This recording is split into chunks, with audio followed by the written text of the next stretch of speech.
It was a really emotional night filled with grief at an event held in memory of the late Herbert Wigwe. It was a celebration of excellence of his professional life, and of course a celebration of his wife and son, who sadly passed in a helicopter crash in California. And there were so many people there. There was one specific tribute that really stood out. Alhaji Aliko Dangote, he was giving tribute to Herbert Wigwe, and during his speech he was so emotional. He started crying, and you know, when you can see the emotion in his eyes and you can see the emotion in his voice, you know that him and Herbert Wigwe were not just business partners or colleagues in terms of building conglomerates. They were friends. You know, he said that about Herbert Wigwe, that although he didn't join the military, he regarded him as a soldier, a devoted friend, a partner, and a mentee. And in honor of Herbert Wigwe's late memory, Aliko Dangote said that he's going to be naming a road in his refinery after Herbert Wigwe. It was such a touching tribute. I think seeing so many people come out in honor of Herbert Wigwe's memory was really beautiful. And I know for me, it was really hard and touching to see his kids there.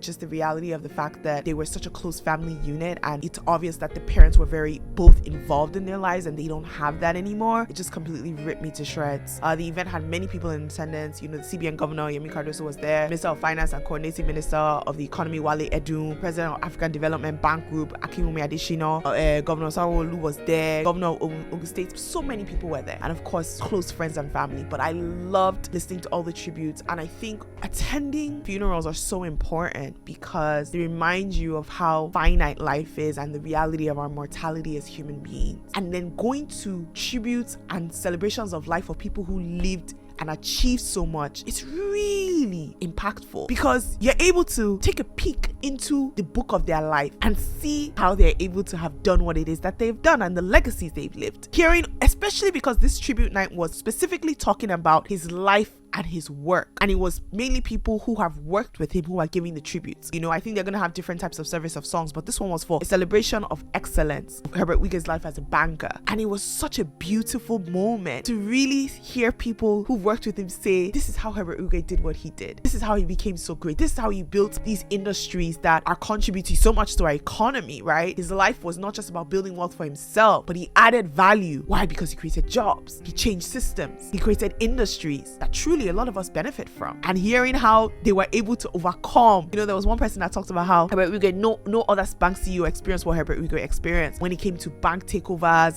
and just a lot of pushback from whether it's, you know, regulators and all of this. But despite that, and then despite that, he still was an amazing father. He still wanted to have kids. He still had a beautiful relationship with his wife. So you can look into someone's life and say, wow, there's a lot to learn here. Sad, but definitely a beautiful celebration of life. A reminder that there's only one life. A reminder that every day counts. A reminder that we owe it to society to do what it is that we can do to make this place a better place for all of us. And a reminder that, truthfully, if you really want to build wealth, true wealth comes when you add value back to society.